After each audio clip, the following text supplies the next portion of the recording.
Give the people what they want. Give the people what they want. Give the people what they want. Your weekly movement news roundup.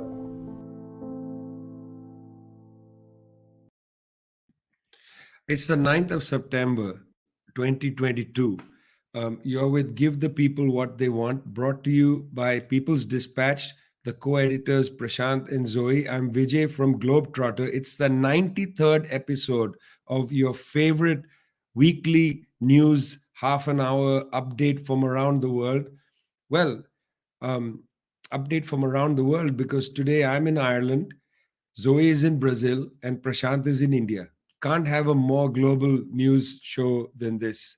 At least three continents, several time zones, just for you. I'm in Ireland, and yesterday I was coming across the waters to the Aran Islands, and I got a message that the Queen is dead. Now, very interesting, friends. On Give the People What They Want, we talk about world news and so on. It was curious how people around the world started to refer to the fact that the Queen had died. Not the Queen of this country or that country, but simply the Queen. Um, of course, in Ireland, there was a strange reaction because people immediately had a kind of celebratory tone. Now, bear in mind that a woman in her 90s has just died. Her family has lost her. They are sad. Her son, would grieve, her other son, and so on. This is a matter for a family, but also, of course, she is the monarch of a country, the United Kingdom, which includes Scotland, Wales, and to some extent, off and on, the northern counties of Ireland. Um, but there was a kind of mixed reaction in the world, and I wanted to register this before we got into the rest of our program. I want to register the fact that there was this mixed reaction. Very interesting that on social media sites like Twitter, for instance, Twitter in India, Twitter in Ireland, Twitter on the African continent, Twitter, in fact, in former British colonies, seemed not to have the tears of sadness that one saw from people in North America. Strangely, a former colony of the British, North America, British Isles, particularly in England and perhaps in some other parts of the country. Great despair at the loss of the Queen. The Daily Mail, in fact, ran a story this morning which said that there was a cloud formation above England which resembled the Queen.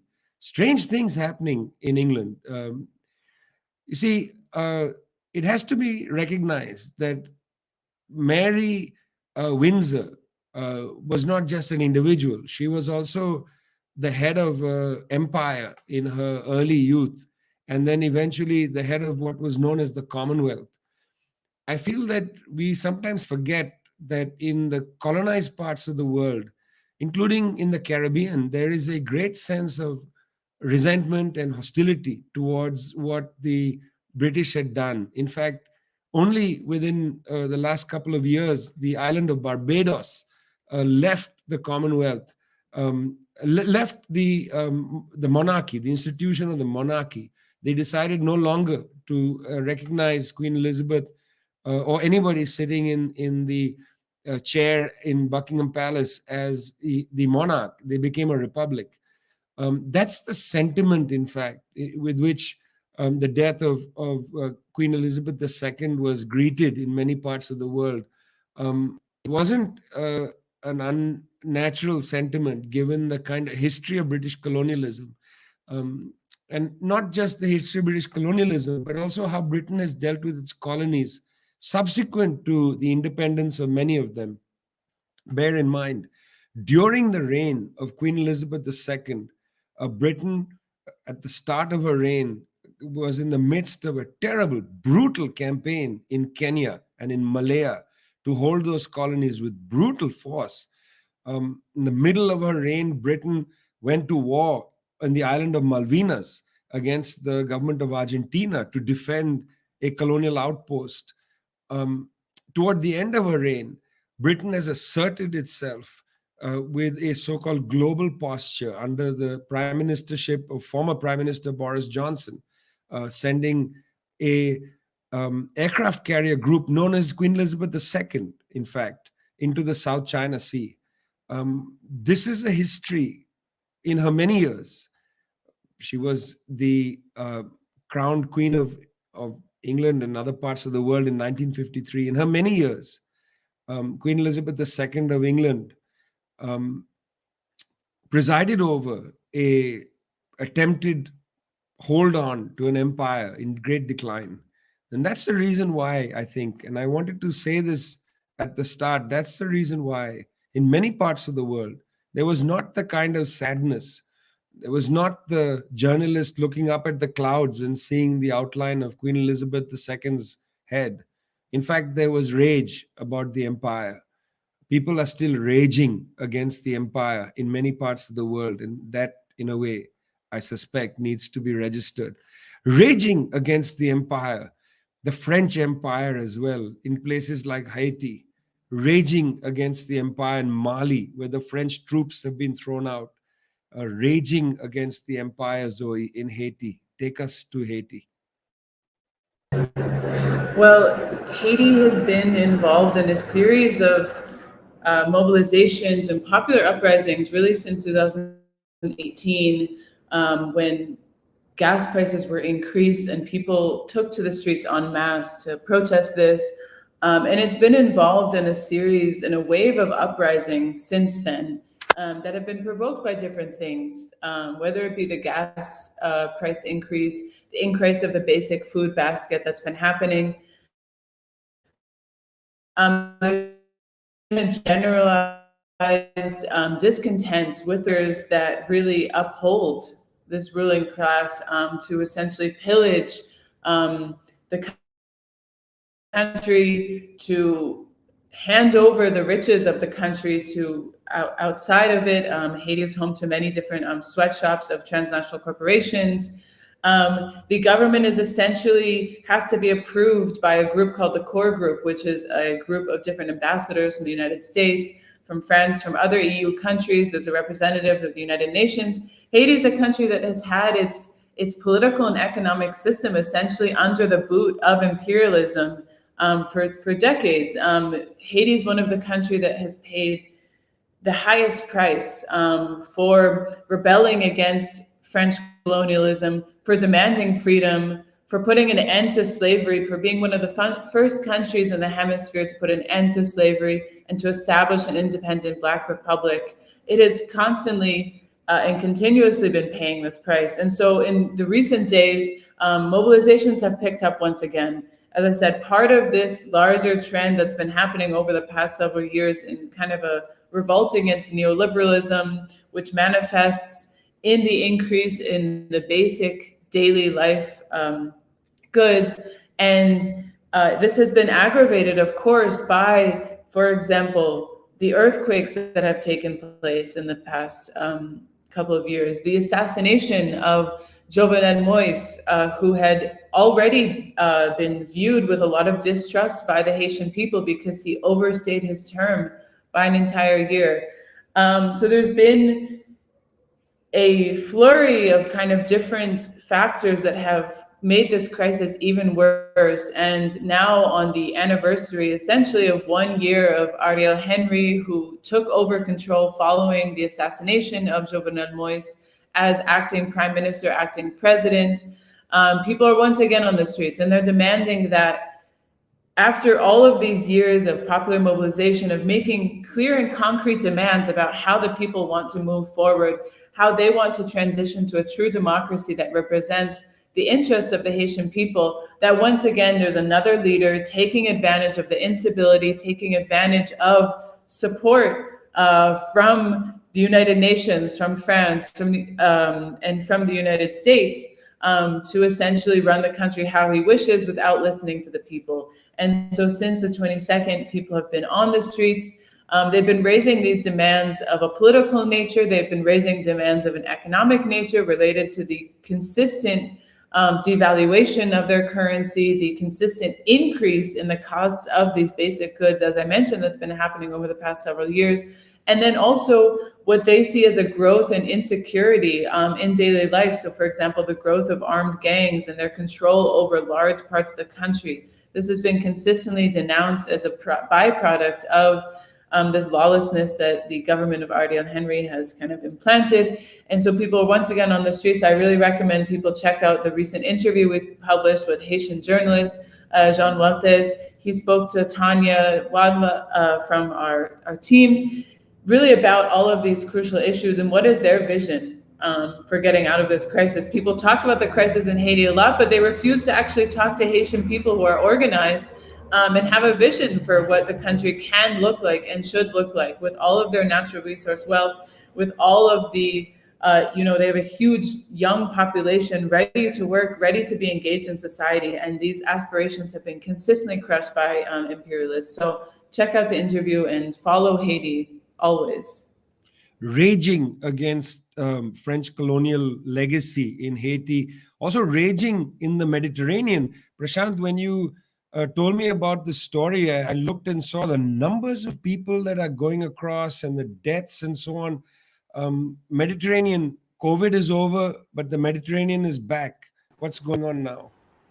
Right, Vijay, this is of course a trend that has been going on for many years, and we'll come to some of the more dangerous rhetoric around it. But of course, the recent instances of a boat comprising migrants from Lebanon and Syria, who are over 60 migrants trying to sort of escape conflict zones in a boat which apparently should have carried 5 to 6 people. So that is the extent to which this boat was overloaded. There were holes in the boat. They were trying to sort of remove water using buckets and mugs to sort of keep the boat afloat. And this boat was allowed to, these migrants were stranded in this boat for over a week. And despite this, no real action from any country in the region. Everyone sort of trying to push the blame and the responsibility onto other countries. And it was after over a week, close to 10 days, I believe, that they were finally rescued in the past few days, that too by a private tanker. And this really shows, I think, the extent of cruelty which sort of defines a lot of how affairs are conducted in our world these days, because you have 60 migrants, many of whom are children. Reports say that at least 3 children are believed to have died during this point of time, at least in one case, definitely due to dehydration as well. So people trying to escape conflict zones, stranded in the sea, despite this grand wealth that lies with many European countries, there was not even enough humanity, so to speak, to rescue these people, and they were just seen as dispensable human beings caught in a boat. And this kind of, I think, brings attention to an issue we often talked about on this show, which is how many of these European countries have been treating refugees who seek to escape various kinds of crises, let's be clear. But the common factor to many of these crises is the fact that there was definitely European intervention in many of these countries. We're talking about, of course, regions in North Africa. We're talking about regions in West Asia, and a similar issue maybe in Latin America and Central America as well, where again the United States policies of the United States have led to conditions that cause this kind of migration and the kind of refugee crisis we're talking about.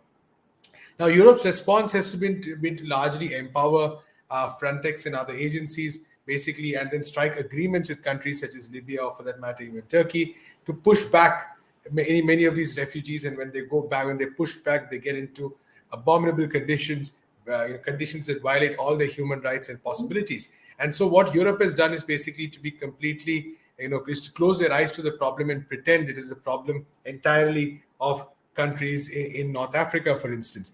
And of course, you'll hear all the usual rhetoric about, how this is all human trafficking, these are gangs, etc., etc. But the larger picture here is really about something else. The larger picture is many of these European countries have sown chaos in these regions and now say that it's still the responsibility of these countries.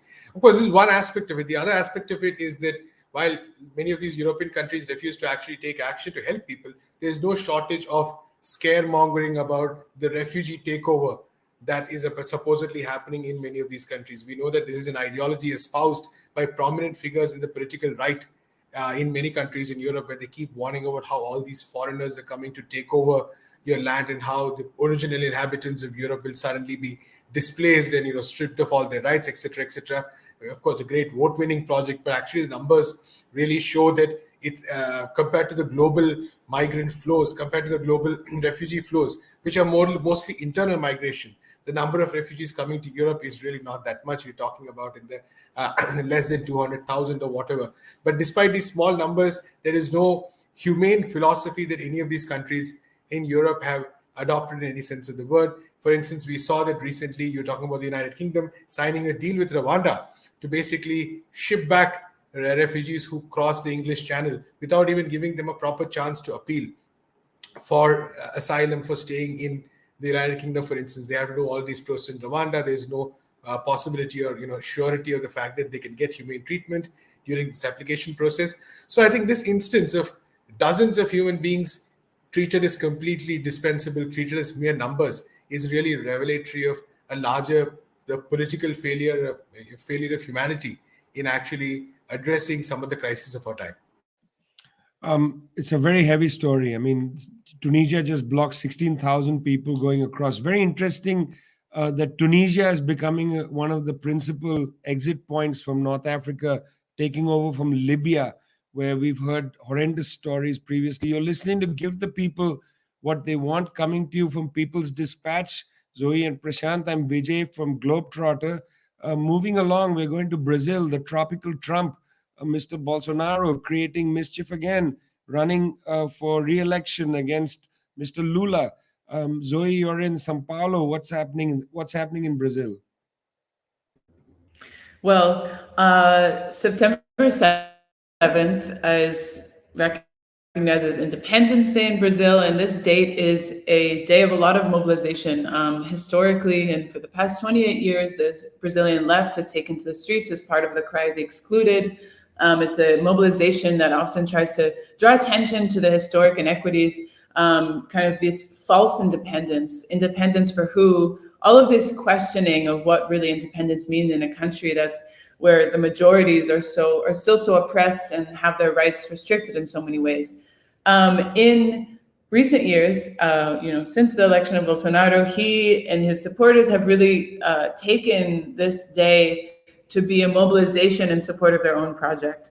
And so this year was no different, and it even added the element of being sort of like an electoral campaign rally, which is actually illegal according to electoral law. And so Bolsonaro called on his supporters to mobilize en masse on this day. And so there were huge protests or rallies, however you want to kind of name it, in Brasilia, which is the capital of the country, Rio de Janeiro, where Bolsonaro is from and where he spoke, and in Sao Paulo. I was in Sao Paulo and spent about 5 hours on the streets with tens of thousands of Bolsonaro supporters. And it was shocking. It was very, very interesting. And it's funny that we started the program talking about the monarchy, because one of the strongest messages that I was seeing was, not only people, interesting, on Independence Day, you think people are going to talk against colonialism and against their former colonial masters. But interestingly enough, there were a lot of people wearing the Portuguese monarchy flag and calling for a return. Some people calling for a return to the monarchy, others calling for a return to the values that were present during the monarchy, which is God, family, and homeland. This was an interesting element, sort of hard to understand, on Independence Day, but okay. There was a lot of people talking about the threat of communism, a lot of signs actually written in English, clearly for an international audience, that said the Brazilian people are against communism, the Brazilian people are against communist dictatorship. And I asked some of them, okay, what is this communist menace that you're so afraid of? What are we talking about here?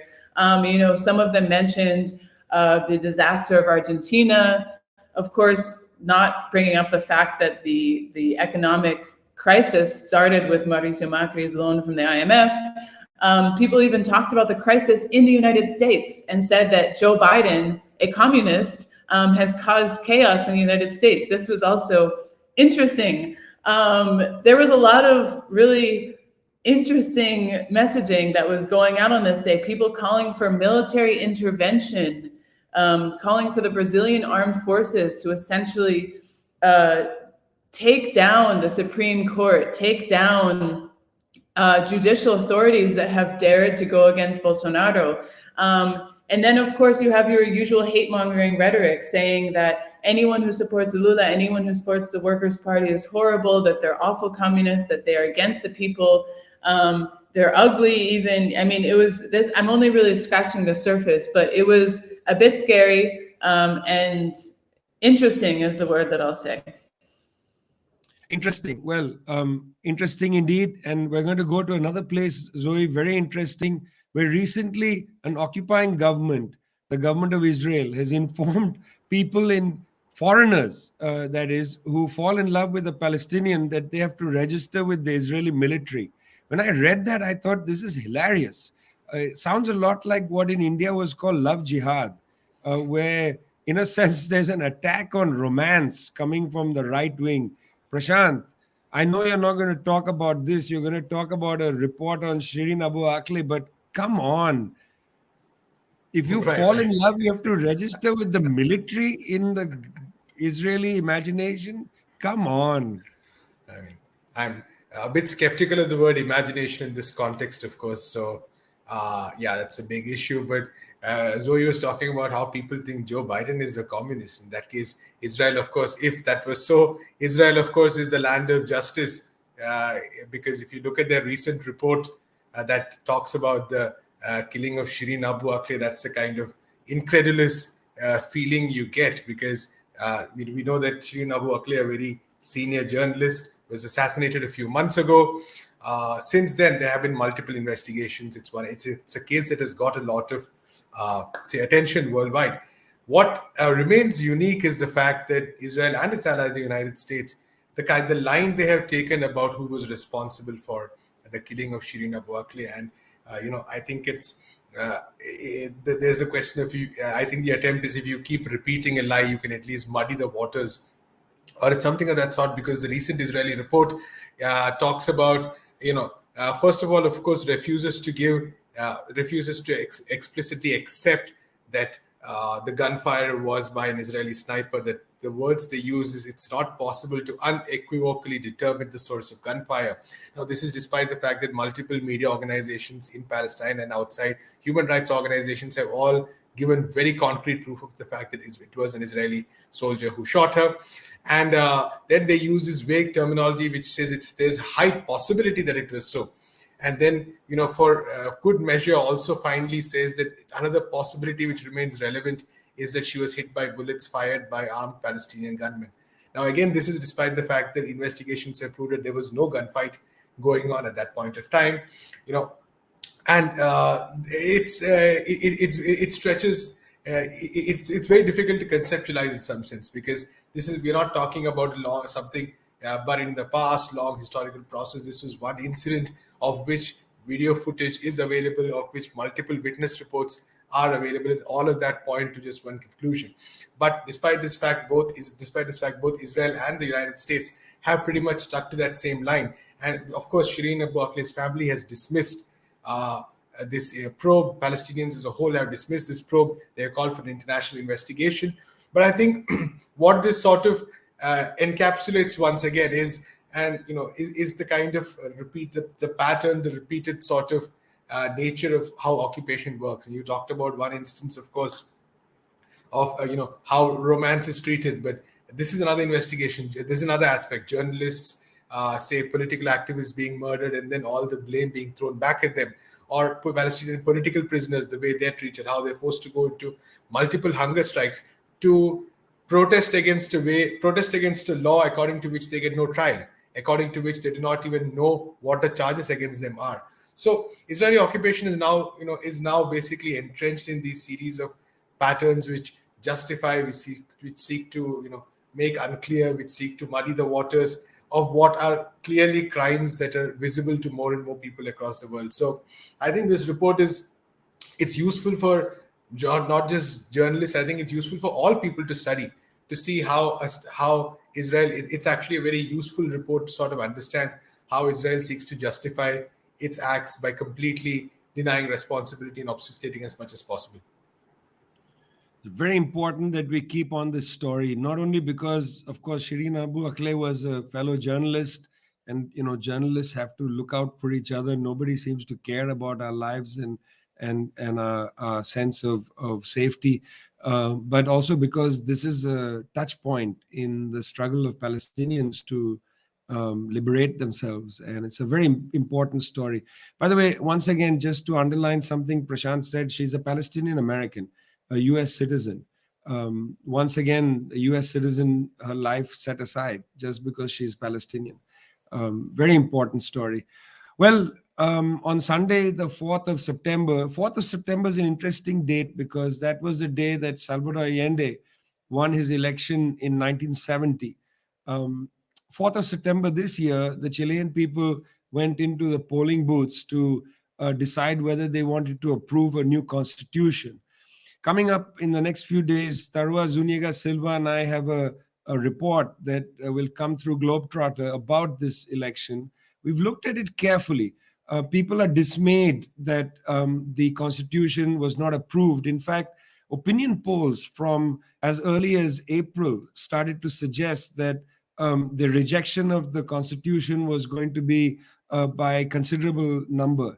There was some hope that undecided voters would come in on the side of the constitution. Didn't happen. There's some interesting features, and I'm just going to point two out for your consideration. The first is that this is actually the first election conducted in Chile since elections began, which was mandatory. Until 2012, from the end of the dictatorship till 2012, they had a mandatory voting if you registered. Registration was voluntary. Voting, if you registered, was mandatory. After 2012, till this election, everybody was automatically registered, but voting was voluntary.